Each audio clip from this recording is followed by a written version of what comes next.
Olá pessoal, tudo bom? Eu sou Adriano Reis, sou programador e hoje nós vamos fazer uma apresentaçãozinha, né, onde eu vou apresentar algumas coisas de programação e também sobre o JavaScript. Vamos desmistificar o JavaScript. E lembrando que essa é uma aula bem introdutória para quem está começando com programação. Então tá, vamos primeiro identificar quais são os tipos de linguagens que nós temos, tá certo? Existem as linguagens se dividem em dois grupos, dois grandes grupos, né? Que é a linguagem compilada e a linguagem interpretada. A gente pode entender o seguinte: a linguagem compilada ela é lida antes para um interpretador, ela já é verificado todos os erros, é verificado tudo e elas viram um único arquivo. Por exemplo, quando a gente tem um programa .exe, é um programa que foi feito com a linguagem de programação, foi compilado e virou um único arquivo final, .exe, tá certo? E já a linguagem interpretada, ela é um pouquinho diferente, no sentido de que ela é lida em runtime. Enquanto você está usando a aplicação, ela está sendo interpretada passo a passo. Isso significa que, em alguns casos, você ter um erro inesperado porque a aplicação só encontrou aquele bug naquele momento. Isso de um modo bem geral, né? Linguagens compiladas são, por exemplo, Java, C Sharp, e linguagens interpretadas nós temos o Python, nós temos o JavaScript, tá certo? No nosso caso, a gente vai seguir falando um pouquinho mais sobre o JavaScript. Existem vantagens em ser interpretada, tá? Não parece, da forma que eu falei, parece que é uma coisa ruim em ser interpretada, mas na verdade não. Linguagens web precisam ser interpretadas, é mais fácil, é mais leve, você precisa de uma infraestrutura menor para trabalhar com elas. Em linguagens compiladas, você precisa de um IDE mais pesado, é mais custoso trabalhar com linguagens compiladas. Outra coisa é sobre a leitura do código. O código ele é sempre lido de cima para baixo, independente do tipo de linguagem que você está trabalhando. Você vai declarar as coisas em uma ordem e você vai usar elas depois. Vejam aqui que a gente criou um objeto chamado objeto obj e depois a gente está lendo ele com um iterador, tá certo? E a saída está printada ali embaixo, primeiro nome, último nome, depois a idade. São códigos simples JavaScript. No JavaScript a gente tem variáveis. O que são variáveis? São um espaço de memória em que vão ser armazenadas algum tipo de informação. Você tem três tipos de variáveis. O primeiro tipo é o tipo var, né? São variáveis que são lidas num tempo anterior do processamento do código, por isso elas ficam globais, elas são sempre levadas para o... É como se você sempre escrevesse elas no topo de um arquivo. Elas estão sendo depreciadas no JavaScript, está entrando em desuso. Depois a gente tem o tipo let, que são variáveis que elas só vivem dentro de um bloco de código. Isso é, se você tiver uma condição, se você tiver um laço de repetição, qualquer coisa, ela só vai viver dentro daquele bloco de código e assim que você sair daquele bloco, ela morre. Isso é bom para a gente não ter informação inesperada, não ter comportamento inesperado do código. Você sabendo que aquilo só existe naquele bloco, é muito mais fácil você controlar o que está acontecendo com aquela variável. E a gente tem o const, que ela é semelhante ao let, com a diferença que o let pode ter o seu valor alterado e o const não. O const, uma vez que você setou um valor, ele é fixo e não muda. Isso é interessante porque a gente pode garantir que um valor não vai mudar ao longo do tempo. Isso aumenta um pouquinho a segurança. Portanto, é recomendado a gente usar const o tempo todo e usar o let somente quando a gente precisa alterar o valor daquela variável. Isso diminui muito a chance de a gente cometer erros inesperados, a gente causar bugs no nosso sistema. tá certo? E aí a gente vai falar agora sobre os tipos de valores que uma variável aceita. A gente tem aqui, o primeiro valor é um tipo objeto, né? Para você ter, só por curiosidade, todos os tipos do JavaScript, no fundo, são objetos. Mas cada um tem uma sua própria peculiaridade, tá certo? Primeiro a gente tem uma pessoa, que ela tem uma propriedade nome e tem um valor Adriano. Isso é um objeto que só tem a propriedade Adriano, nome, beleza? Depois a gente tem uma lista de nomes, que tem lá Adriano, Juliana, Maria, Carlos e tal. Essa lista, você pode ver a notação que é um pouquinho diferente do objeto. O objeto você usa chaves e para cada valor ali dentro você tem uma chave e um valor. E fica dentro de chaves, né? Já o array você usa dentro de colchetes e você só tem um valor. Você não tem o que esse valor significa. Quando a gente vai iterar, para cada posição disso você tem um número.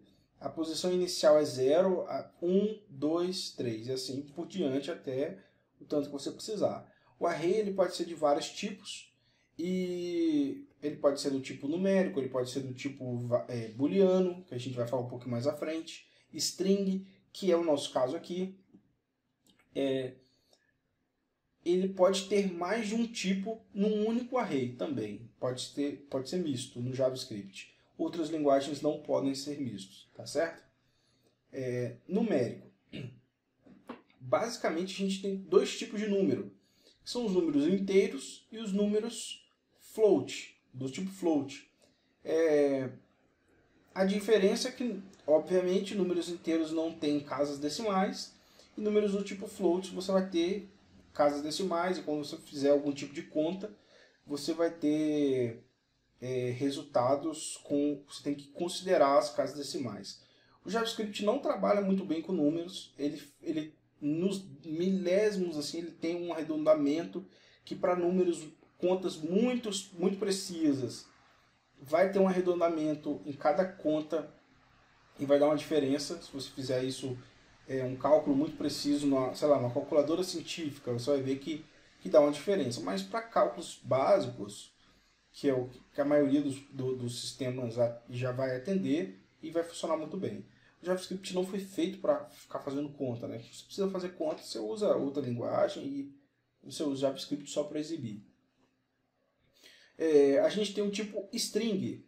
String, você pode pensar o seguinte, string é texto. Tudo que é texto no JavaScript é uma string, tá certo? Você pode usar um string com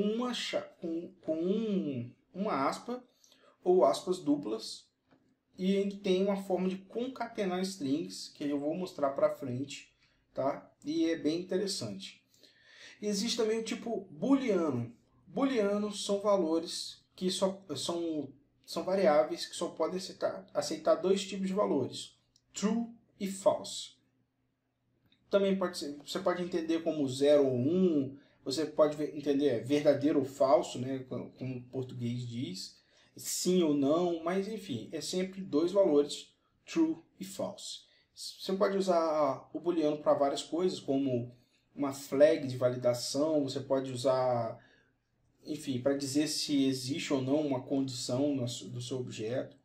São várias as aplicações. E a gente também pode ter funções dentro das nossas variáveis. A gente pode adicionar uma função à nossa variável e assim que a gente executa ela faz o que está predeterminado para ela, né, nas instruções. Beleza? Nós temos os tipos de operadores. São dois grupos de operadores. São os operadores matemáticos e os operadores lógicos. Como a gente pode ver, os operadores matemáticos são soma, subtração, e aí a divisão, eu vou falar um pouquinho mais, soma e subtração, nem precisa dizer, né? Número mais número, subtração números menos número, e a divisão ela é separada com barra, sendo o primeiro número o numerador e o segundo o denominador, tá certo? A multiplicação ela é usada só um asterisco, primeiro número vezes o segundo. A exponenciação, né, a potência, ela é usada 2 asterisco. Então, se eu quiser, por exemplo, 10 elevado a 2, eu vou botar 10 asterisco, asterisco 2, tá certo? E eu tenho uma outra operação também não muito comum, fora da linguagem de programação, que é o resto. Que você usa o primeiro número por cento um segundo número. Isso significa que eu vou pegar o primeiro, dividir pelo segundo, e o que sobrar vai ser o meu resultado, tá certo? Por exemplo, se eu pego o número 5 dividido por 2, eu vou ter como resposta 1.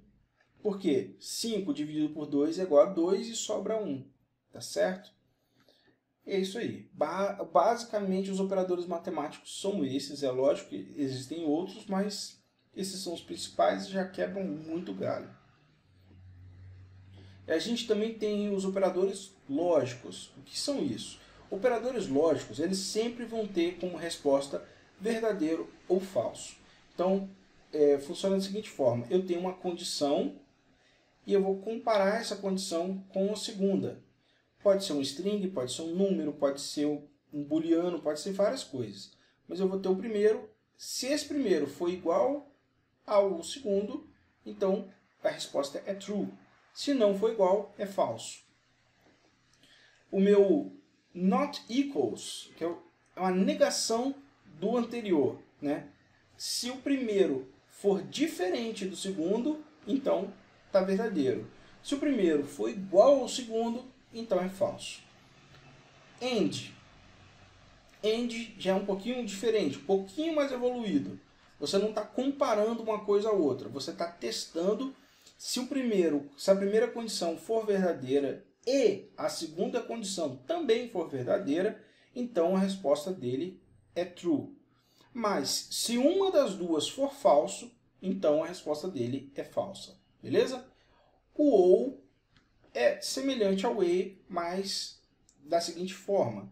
Se qualquer uma das duas condições for verdadeira, então ele é verdadeiro. Se nenhuma das duas for verdadeira, então ele é falso. Eu botei aqui alguns exemplos, vocês podem olhar, mas é bem isso que eu acabei de explicar, tá certo? Aí, a gente vai agora para estruturas de controle. A estrutura de controle ela vai dizer como o código vai se comportar dadas as instruções que a gente determinou para ela, tá certo? Por exemplo, aqui eu dei vários consoles.log, né, simplesmente explicando instrução 1, 2, 3 e 4. E como vocês podem ver, no meu console, ele printou para mim exatamente da mesma ordem em que eu escrevi no código, de cima para baixo. Aqui eu criei 4 funções, com 4 variáveis, com 4 funções, e cada uma com a instrução 1, 2, 3 e 4. Porém, eu as executei em ordens diferentes. Vejam que elas foram definidas em uma ordem, mas foram executadas em outras. E aí a saída é na ordem que elas foram definidas, na ordem que elas foram executadas, e não as que foram definidas. Isso faz todo sentido, né? Já que eu quero que elas se comportem de determinada maneira exatamente no momento que eu quero. Então eu executei lá primeiro o 4, depois o 3, depois o 2, depois o 3, por último 1. E foi exatamente o que printou para mim. Uma outra coisa interessante é que se eu inverter essa ordem, se eu chamar as minhas funções antes de defini-las, eu tenho um erro. Vejam lá, eu chamei aqui for, 2, 3, 1, só mudei de posição. E aí ele já me disse, for is not defined, porque for ainda não foi definido. E aí ele quebrou, nem leu os outros, nem leu o to para printar o erro. Porém, há uma coisa que eu posso fazer aqui para resolver isso, que como vocês podem ver, eu estou criando uma variável e atribuindo uma função a elas. Porém, se eu criar uma função com o nome e manter na mesma ordem, o erro não acontece. Por que isso acontece? Isso acontece porque funções, assim como variáveis do tipo var, são lidas antes do código. Então, quando eu não atribuo uma função a uma variável, né, quando eu declaro uma função com nome, elas são lidas numa checagem anterior e elas ficam disponíveis de forma global dentro do arquivo que eu estou trabalhando. Então, eu posso chamar uma função em qualquer ordem, independente da ordem de onde eu estou declarado. Isso tem benefícios e malefícios, né? Como a gente já falou, pode criar a gente pode ter um problema de declarar uma função no final do arquivo e executar ela no começo, né? No caso de função, é menos problemático do que de variáveis. Seguindo, a gente ainda pode usar laços de repetição. Como vocês podem ver, eu criei uma função chamada de instrução, tem uma propriedade como parâmetro, né, um parâmetro que vai ser lido, vai ser recebido e vai passado para a função. Então, o for é um ciclo de repetição. Eu vou criar aqui como let parâmetro é igual a 0. Enquanto o parâmetro for menor que 4, eu leio e adiciono mais, né, que é um operador para você aumentar 1 no valor do seu número. Então ele passa aqui e aumenta 1, ele passa de novo, aumenta 2, passa de novo 3, passa de novo 4 e aí dá erro. Dá erro não, né? Para a execução que já finalizou. E como a gente pode ver, ele começou do 0, 1, 2, 3. No 4 ele já não passou. Fez a iteração. Isso é interessante porque olha a diferença de quanto que a gente escreveu aqui e olha o quanto que a gente escreveu aqui e tem um resultado muito similar. Às vezes até igual, dependendo da situação. Aqui a gente poderia simplesmente ter iniciado a nossa variável com 1 e aumentado isso aqui para 5 e o resultado seria o mesmo. Agora a gente vai entrar em condições, né?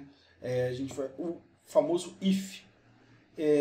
O que eu estou fazendo aqui? Eu estou fazendo o mesmo for que eu fiz no código anterior, só que eu estou fazendo uma verificação.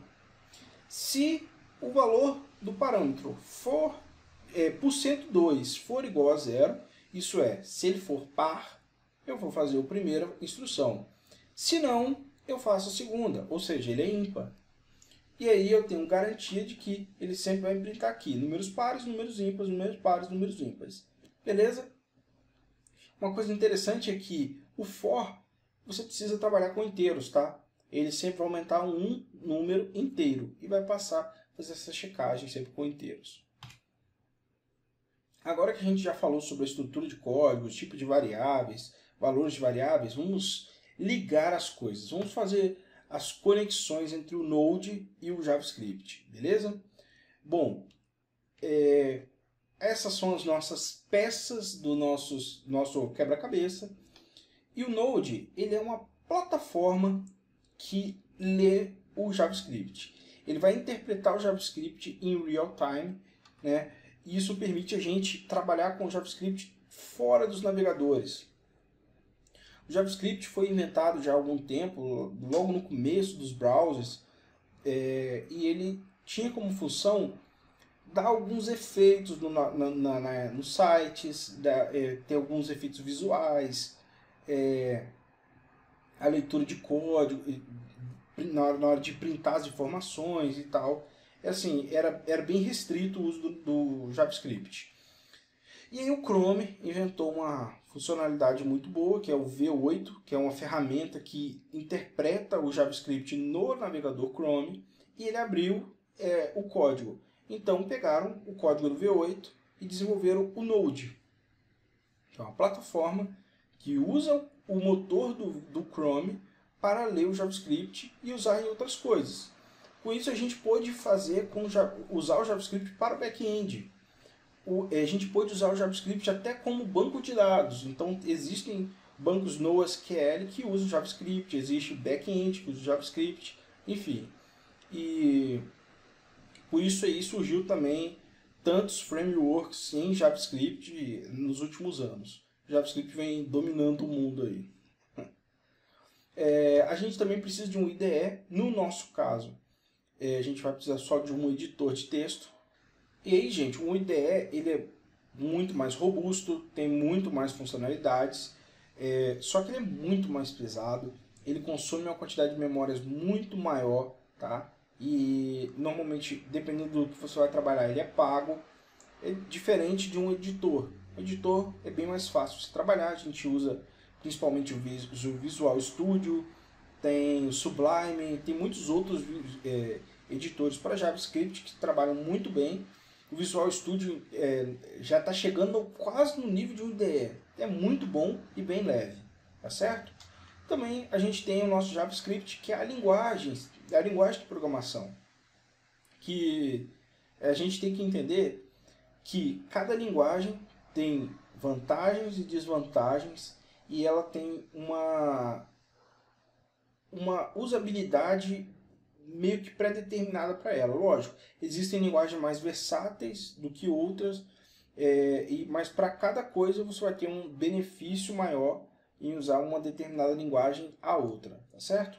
O JavaScript ele é excelente para web, ele é rápido de trabalhar, ele é fácil de trabalhar, tem muita documentação, tudo funciona com JavaScript, é bem simples, mas ele não é tão bom se você, por exemplo, precisar criar um avião e precisar rodar um programa no avião lá em JavaScript. Isso nunca vai acontecer. Beleza? Por fim, a nossa última peça, que é o nosso app. O app é o produto, é o seu trabalho, é o que você desenvolveu que vai ser entregável para o cliente. Tá certo? É o seu esforço intelectual ali, o seu valor intelectual ali aplicado, né, utilizando o JavaScript e as ferramentas, é claro, mas com algo seu, realmente. E o nosso app aqui, que é o que a gente vai desenvolver durante essas videoaulas, é o que você precisa para construir um app. O que é um app? Uma aplicação ela precisa de algumas coisas, né? A primeira de todas é um banco de dados, que é onde você vai salvar suas informações. Você faz um cadastro, você cadastrou uma pessoa, você cadastrou um cliente, você cadastrou uma venda, uma compra, você tem que saber aonde você vai salvar isso, onde isso vai ficar guardado, e ele vai ficar guardado no banco de dados. O banco de dados, além de guardar suas informações, ele também tem uma linguagem própria. Na maioria das vezes é SQL, mas também tem linguagens como agora o JavaScript também está entrando para os bancos de dados, tá certo? Uma outra coisa que a gente também deve usar são frameworks. Frameworks são bibliotecas que têm códigos comuns entre vários projetos. São soluções prontas para determinados problemas comuns. No nosso caso, a gente deve usar frameworks tanto no back quanto no front-end. Para o back-end a gente tem, no Java tem o Spring, por exemplo. No JavaScript a gente tem o Express. A gente tem, enfim, tem vários outros frameworks back-ends para o JavaScript. Para o front a gente tem Vue, a gente tem React, a gente tem Angular, resolvendo problemas comuns que a gente vai ter nas nossas aplicações. Então é muito interessante conhecer vários frameworks, ver as soluções deles e aprender a utilizá-los. A gente vai ter que ter um back. O back-end ele é responsável para ter a comunicação com o banco e ter ali agregado nele toda a regra de negócio, ter agregado nele o esquema de segurança, ter a garantia de integridade da informação e tudo mais. E nós temos o front-end, que é responsável por exibir os dados. Ele tem que ser responsável por exibir os dados e nada mais. É só isso. Ele tem que exibir, dar uma usabilidade para o cliente boa, ter uma experiência de usuário boa, ter um design interessante, mas ele não pode ser responsável por regras de negócio, não pode ser responsável por segurança. Tudo que você faz no front-end é passível de hackeamento, é fácil de ser descoberto. Então, tudo que é sensível para a sua aplicação tem que ficar no back-end. E aí, galera, essa aula já está ficando longa, aqui no meu timer tem 25 minutos, eu vou cortar um pouquinho, mas eu vou ficando por aqui. Se você precisar falar comigo, entre em contato comigo pelo chat do YouTuber mesmo, deixa um comentário no vídeo que eu respondo. Eu estou um pouquinho sem tempo, por isso eu estou demorando muito a gravar novos vídeos, mas assim que eu puder, eu gravo um outro, para a gente continuar essa sequência de vídeos para você que está começando, para você que está interessado em aprender um pouquinho mais sobre JavaScript. E é isso aí. Um grande abraço. Não deixe de estudar, ver outros vídeos aí no meu canal. Tem muito vídeo legal sobre JavaScript. Fiquem com Deus e até a próxima. Ó, não esqueçam de curtir e compartilhar esse vídeo, hein? Manda para os seus amigos, dá um likezinho aí no vídeo e é isso aí. Falou, gente. Tchau.